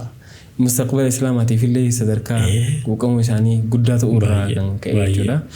Gaafiin biraan si gaafadhu biyyi martuu akkuma yeroo sana hoogganaan isaan ture yeroo hundaa hoogganatu barbaachisaa. Isaaniin booda hoo namni isaan biyya itti dhiisanii deeman ulamaan gurguddaan biyyi isaaniin deemaa turte isaan duubatti kaafee jira. Naannoo sanatti. Ammas akkuma beekamu biyyi keenya amma gommas haa ta'u Jimmaa Shanaan Gibee irra caalii sagaluma ulamootatu dhaga'ama. Muftii booda ulamoota gurguddoo dhiisaniiti kan isaan deeman muftiin alhamdulillah. Isaan booda amma fakkeenyaaf akka Jimmaatti namni uummata qabee afaan tokko godhee akka qaama tokko godhee deemaa ture Shaafi'i Rabbii rahmata isaaniif haa godhu. Har'as garuu ulamoonni darasoonni muftii baay'eetu jiru kan darasoota muftiin taanes waliin deemu amma Jimmaa fudhattee irra caalee ammas ulamoonni walumaan deemu uummataan deemu mootummaan illee bakka rakkatatti bakka nama otomatti gargaarsifata ulamootatu tasgabbeessaa ulamootatu dargaggeessaa ta'u manguddootaa ta'u uummatuma bakka rakkoon jirutti bakka nageenyi barbaadametti illee kan uummata tasgabbeessu kan uummataan deemu ulamoota. Akkuma har'allee faanti sun hin jira jechuudha. Inuma jira.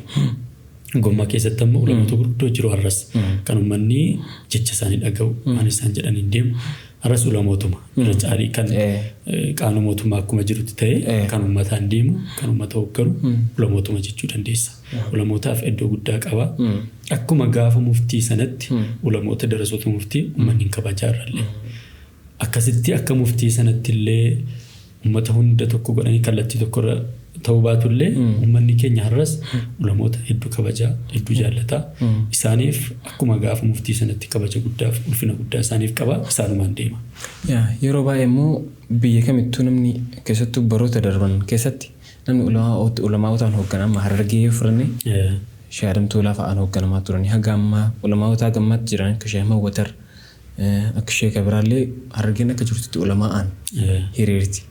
Isin birallee akkas Arsii keessallee namni akka Haajesan Gammadaa bakka namni ulamaan hoogganamaa ture jechuun namoota gurguddaadhaan jechuudha.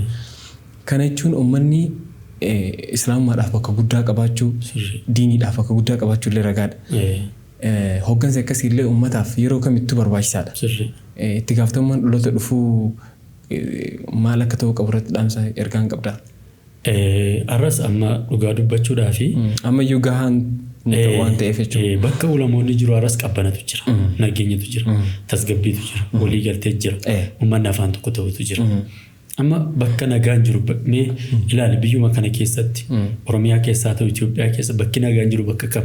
Bakka ulamaan jiru. Bakka ulamoota ulamaan dhagaaman jiru. Bakka uummanni itti kabaja guddaa qabu. Bakka uummanniif ulamaan waliin wal dhaga'ee waliin deemu. Bakka isaan dhageettiitti qabantu nagaadha.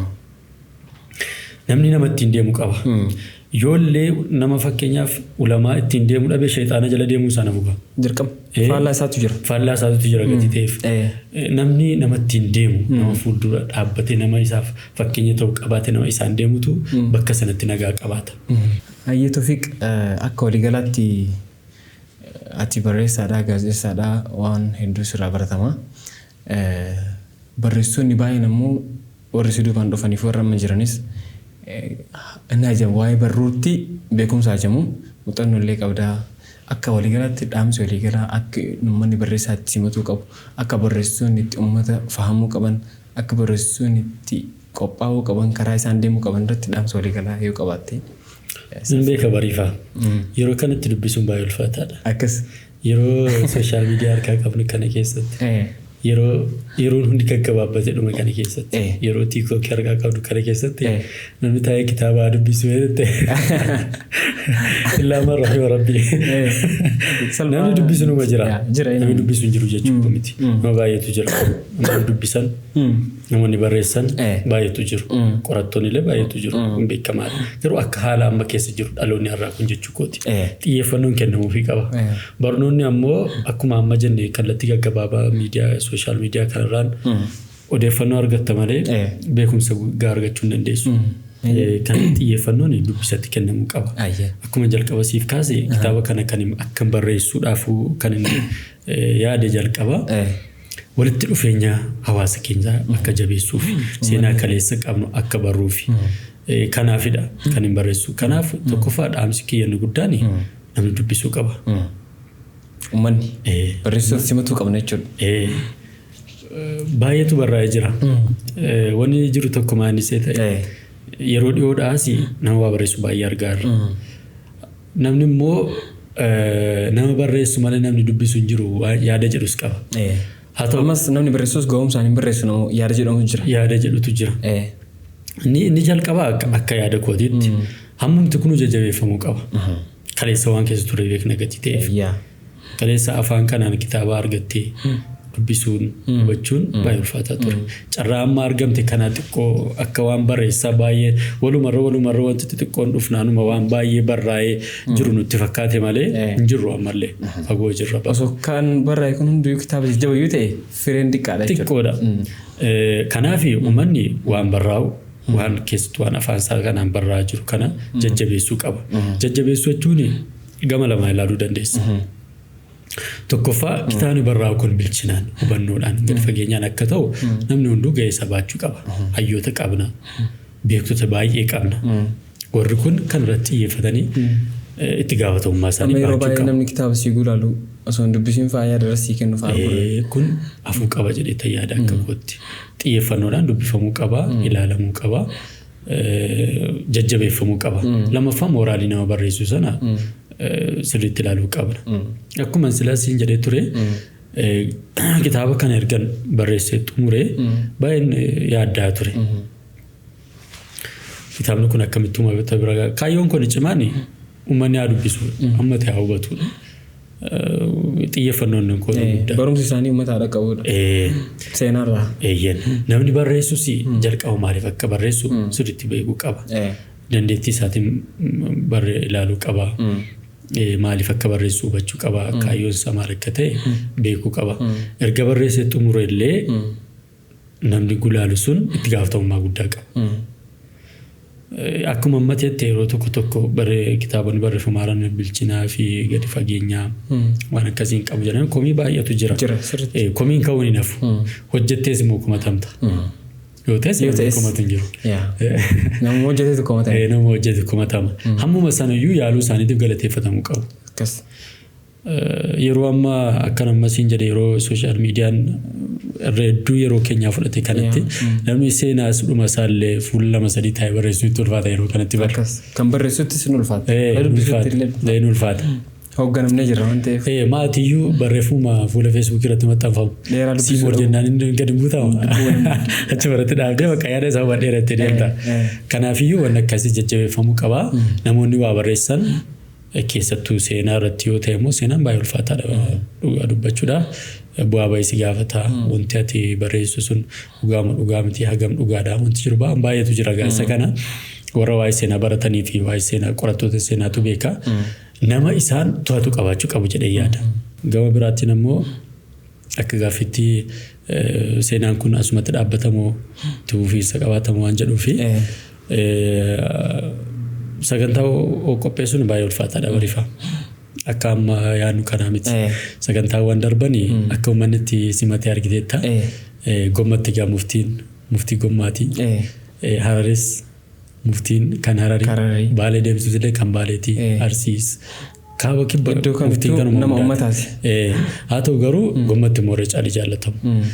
Maallaan jedhee beektaa sagantaa eebbaa qopheessuuf achi deemne nama muftii biratti qaree ture. kitaaba barreessuu miti laawtu suuraa arma muftii kana. Isuma kan qoluma isaa kana. Jedhee ture beekaa. Kanaaf inshaallah Hararitti illee yaada qabna. Ammaaf garuu ammallee baanee dubbannee mari'annee waan sadarkaa yaadaatti. Wanti godhame jiraatu tarii uummanni sun qabachuu danda'a waan jedhuudhaaf akka yaadaatti qabanneerra. Giddugaleessa kanattuu gaaffii uummataa ta'uu danda'a baay'ee. Giddugaleessa gara Finfinnee kanattuu uummanni bal'aan iddoo adda addaa irraa waan asii olii qabamuuf asitti eebbisuu qabda, asitti uummataaf dhiyeessuu qabda yoo xiqqaate. Inshaallah tarii akka sadarkaa yaadaatti uumaa jira. Haa ta'u malee immoo akkuma nammas hin jedhee sagantaa tokko gaafa hojjettu dadhabbii baay'ee qaba. Kan ammoo namni yaada kana sirraa qooddate kun ta'uu qaba jedhee si deeggaruu jiraate wanti dhorku hin jiru. Yoommoo sanarra darbee immoo humni keenya hin dandeenye immoo kitaaba uummataaf akka dubbisan dhiyeessuun illee itti gaafatamummaa guddaadha. Inshaallah gara fuulduraatti immoo fooyyaa dabalataa ol guddataa bula jedheen abdii guutuu qaba. Namni waa barreessu jabaachuu qaba. Garuu jalqaba maaliif akka barreessu kaayyoo barreessuuf barreessuu morgata. Sanammoo ogeessaan deeggaramuun barbaachisaadha. Ogeessonni illee yoon ta'a ta'e ni ta'a. Yoon ta'u ta'e immoo asitti sirreessi akkana godhe jechuun dirqama. Malee haamileen akkasitti eegamu jechuudha jedhamee bakka gulaala jedhamee akkasitti eegamu. Akkasitti haamilee gosoon taane wal balleessu ta'a. Namni tokko maal jedhama beektaa? Dhungoo wallaalaarra qaballaa ciniinnaa beekaa. Kanaafiyyuu namni beekaan namni waa barreessu gaafa namni oguma sana hawaasi gorsu dudubbattis deebisuuf yookiin haamilee kee cabsuuf osoo hin taane si jajjabeessuuf ta'a. Namni tokko ta'e jedhee kan haamilee kee cabsuuf dubbatu jira. Sanaatu adda baastee beektaa. Tokko immoo si jabeessuuf hojiin kee kun daran akka fooyya'uuf kana godhe akkas godhe akkana balleessi kana jijjiiri kana immoo as kana godhe namni siin jedhus jira. Kanaafuu namni waa barreessus ogeessotaan osoo deeggarame hojiin isaa kun akka itti ofiisa qabaatuuf osoo hojjetee bareedaadha. Hunda caalaa ikhlaasa qabaachuu barbaachisaadha. Rabbi ikhlaasa lafaa kennu. Rabbiin waa kennu inshaallah. Kanaaf kana fakkaata inshaallah. Hayyee baay'ee galatoomii ulfaadhu asitti sa'aatii dhiphaa kana gidduutti wal arganne baay'ee galatoomii galanni kee guddaadha. Maqaa daawwattoota keenyaatiin si galateeffannee jirra. Seenaa muftii gommaa ammoo daawwattoonni hundi keessan iddoo inni jiru ofii keessanii barbaadanii akka iyyaafattan akka inni seenaan isaa mi'aawu akka seenaa muftii mi'aawu akka inni irraa baratamu namni hundi viidiyoo xiqqoo kana keessaa baratan jedhee yaada. Namni hundi kitaaba kana barbaadatanii akka isin bira ga'uuf akka qooda keessan baattan dhaamsa kiyya. Akka walii galaatti ammoo marsaa biraa hojii biraatiin anaafatti walitti hin deebina. Inshaallah turtii gaarii keessa nuuf jiraadha. Atillee baay'ee galatoomii kanuma. Xumurarratti namoonni akka kitaabni kun uummata bira ga'u deeggarsa keessan kan yaadaa ta'u karaa waan barbaachisuun na bira dhaabbachaa turtan hundi keessanuu galatooma ulfaadhaa. Jazaan keessan jannataa ta'uun jedha. Atillee bakka kanatti naaf feertee waa'ee kitaaba kanarraa kaasofnuuf bakka kanatti waan naaf feerteef galata guddaa qabdaa. Ulfaadhu galatoom. Atillee galatoom. Shukran. Hayyee kabajamtoota daawwattoota keenya qophii ajaa'ibaa qophii mi'aawaa kanarraa barumsa baay'ee fi seenaa baay'ee akkasiin qeffattan shakkiin tokko illee hin jiru. Yeroo biroo namoota jajjaboo akkanaa fi namoota adda addaa filannee waan isin dhiyeessinuuf sagantaa kennaan michoomaa sagantaa kennaan saayibataa isin jenna. Hanga sagantaa biraatti walitti deebinutti turtii gaarii keessanuuf tura. Wassalaamu alaikum wa rahmatullahi wa barakaatuh.